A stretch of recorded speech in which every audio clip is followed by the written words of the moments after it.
Morant, point guard at Murray State University, and I want to give a big shout out to my family. Backdoor goes to Morant for the tomahawk dunk. Walk me through what this draft process has been like for you so far. Something I'm not used to, but grateful for it. Attention is good, I promise. Yeah. All right, let's talk about your upbringing and the high basketball IQ is partially because of your dad and the hoop sessions you guys used to have in the backyard. Describe what those were like. Probably a Sunday afternoon, we probably have 50, 60 people out there. So, I mean, once you lose, you're off the court for a little minute. So everybody trying to go hard just to win the game so they can stay on. And he also cook for everybody who come out. So. What was your dad T trying to instill in you?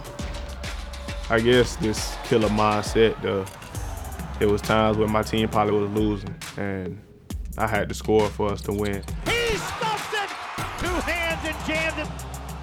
I heard sometimes he told you were overrated. Yeah, he was my first hater before I even had him. Calling me overrated, saying like he wasn't impressed, that type of stuff, and that type of stuff really fueled me to try to become better so I can make him happy.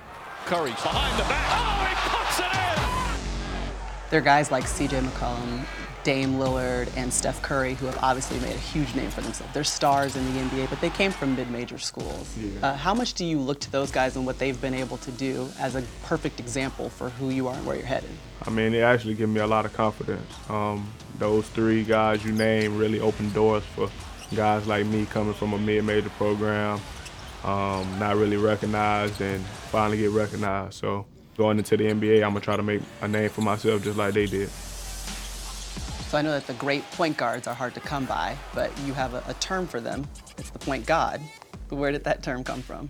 It was something me and my dad was saying coming up this whole time, and I said it in the little interview, and everybody blew it up like, oh, he's arrogant, he's cocky, but it's not really that. I feel like they just make the job easier. Like, you can see it with Magic, like the Chris Pauls, those guys. Like, point guards and point guards is different to me, honestly. I mean, you can have a point guard who likes to score, but I feel like a point guard is somebody who gets his teammates involved first, and if you need him to score 25, he can go do that too. Foot race with Gentry to the basket, and he stuffed it in! I study almost every point guard in the league who really have a name for themselves, like Curry, like him attacking switches, Dame, his ISOs, big time shots, like those stuff, and that's how I just try to play.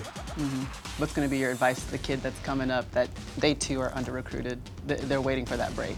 That no dream is too big. As long as you just stay the course, stay grounded, be humble, and keep working, that it'll eventually pay off.